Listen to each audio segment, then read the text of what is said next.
안녕하세요. 재테크농부입니다. 제가 5월에 여기 영상에 나오는 지표들로 언제 하락이 올 것인가 분석해드린 영상이 있습니다. 그 이후 꽤 긴 시간이 지났고 여러 악재들이 해소되지 않은 이 시점에서 과연 과거부터 높은 확률로 하락을 마쳤던 경제 지표들이 어떻게 변했나 다시 한번 분석해보는 영상입니다. 이 지표들은 확률이 높은 거지 100% 맞지 않기 때문에 참고 자료로만 사용해주세요. 그러면 바로 시작하겠습니다. 구독과 좋아요 부탁드립니다. 해당 영상은 개인적인 의견일 뿐 참고만 부탁드립니다. 에크리라는 경제 사이클 연구소에서 매주 주간 선행 지수를 발표하는데 에크리는 연준 의장의 스승이면서 경기 선행 지표라는 것을 처음으로 만들었던 제프리 무어 교수가 창립한 1950년 설립된 민간기구입니다. 이 연구소는 대략 100개 이상의 경제 지표에 대한 지적 재산권을 보유하고 있는데 그 중에 하나가 바로 주간 선행 지수 WLI입니다. 주간 선행 지수는 최근 40에서 50년 동안 다른 지표들에 비해 월등한 적중도를 보이고 있습니다. 하지만 여러 가지 경제 지표들을 골고루 분석하는 것이 더 맞출 확률이 높습니다. 그럴 시간이 부족하거나 다른 경제 지표들을 정확히 분석하기 힘드시면 당연히 주간 선행 지수가 훨씬 더 정교하니 그냥 편하게 주간 선행 지수를 보는 것이 더 좋습니다. 이 차트를 보시면 회색 음영이 경기 침체 기간을 뜻합니다. 경기 침체가 시작되기 전 주간 선행 지수 지표가 먼저 하락하게 됩니다.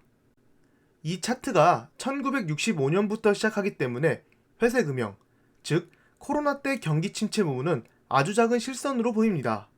지금 보시는 자료는 주간 선행 지수가 전년도와 비교해서 몇 프로 올랐는지 보여주는 자료입니다. 아무래도 코로나 절정인 작년 4, 5월과 비교해서 어마어마하게 올랐다가 지금은 다시 하락하고 있는 것을 볼 수 있습니다. 이 그림에서 빨간 부분을 보시면 갑자기 10% 이상 주간 선행 지수가 하락한 부분입니다. 실제로 2008년 8월에 주간 선행 지수가 돌연 10% 넘게 하락했는데 그 다음 달에 리만이 부도났고 2009년 5월에 이르기까지 매달 10%가 넘는 하락이 유지되었습니다.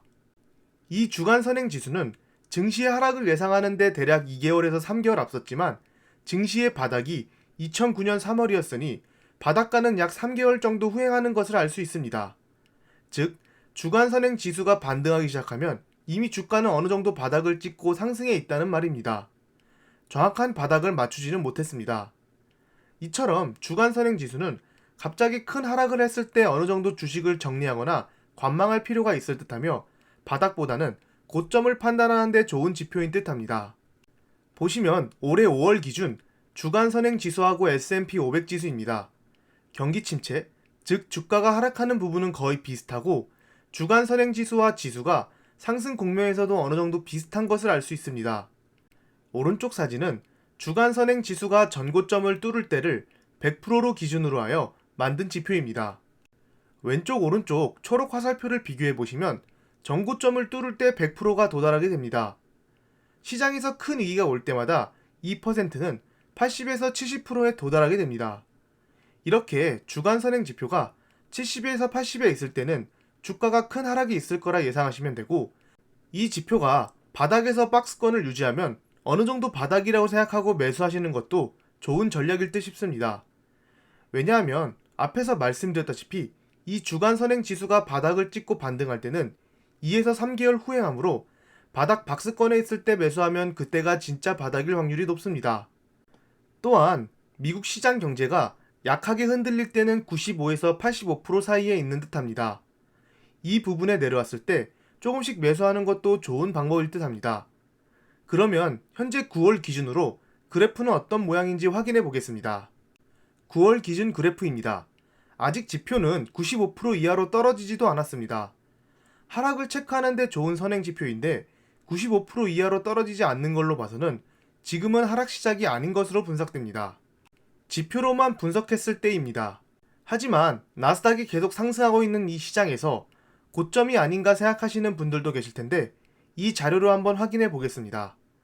지금까지 주간 선행 지수 지표는 경기 침체가 끝난 후 적어도 여러 번 고점을 갱신하면서 상승했습니다.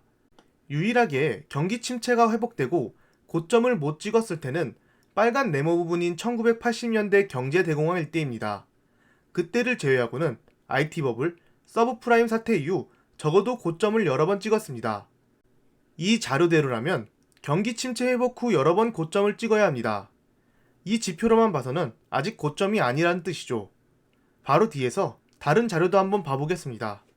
빨간 점들은 경기 침체가 시작되는 값이고 그 당시의 주간 선행지수 지표입니다. 현재 주간 선행지수 지표는 연도별 퍼센트 수치로 보면 10.15%입니다. 하지만 여기 나오는 빨간 점들의 평균은 0.46%입니다. 즉, 현재 값인 10.15%는 평균으로 봐서는 다시 한번 주가가 하락하면서 경기 침체가 올 수 있는 값은 아니라는 뜻입니다. 그 다음으로 산업생산지수를 통해 현재 위치가 어디인지 알아보겠습니다. 산업생산지수는 경기선행 혹은 동행지표로 미국 내에서 생산되는 모든 제조상품들이 포함된 지수이며 광업과 유틸리티도 포함됩니다. 매달 주기적으로 발표되기 때문에 산업생산 동향을 쉽게 파악할 수 있습니다. 여기 자료의 빨간 점 또한 주간 선행지수와 같이 경기 침체가 시작될 때의 값입니다. 1960년대 이전은 너무 오래돼서 제외하고 나머지 연도의 값들의 평균은 0.5%입니다. 현재 5.9%는 경기 침체가 다시 올 만한 수치는 아니라는 거죠. 이것 또한 산업생산지수인데 주간 선행지수에서 보셨다시피 고점을 뚫었을 때 0%로 표시합니다. 보시면 아직 산업생산지수는 0%에 도달하지 못했습니다. 과거 자료를 보시면 경기 침체 탈출 후 모두 전고점을 뚫는 0%에 도달했습니다. 이걸로 봐서는 아직 우리는 인플레이션을 걱정할 때가 아니다라고 볼 수 있습니다.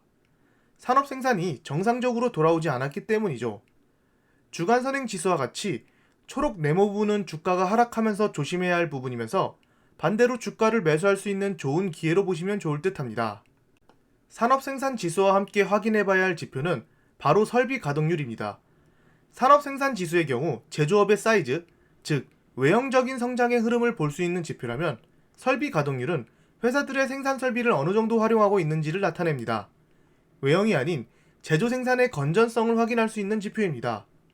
설비 가동률이 100에 가까울수록 생산량이 많아지고 이는 추가적인 설비 증진과 고용 증가 등으로 경기가 좋아지고 있다는 뜻이죠.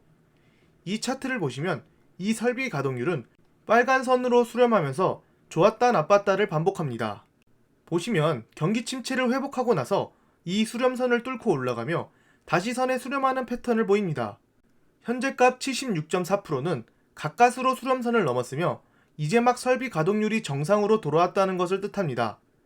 하지만 회색음영, 경기 침체가 오기 전까지는 수렴선을 넘고 적어도 3-4% 정도 더 올라간 후 다시 경기 침체가 시작됐습니다. 지금은 거의 1%만 증가한 걸로 보입니다.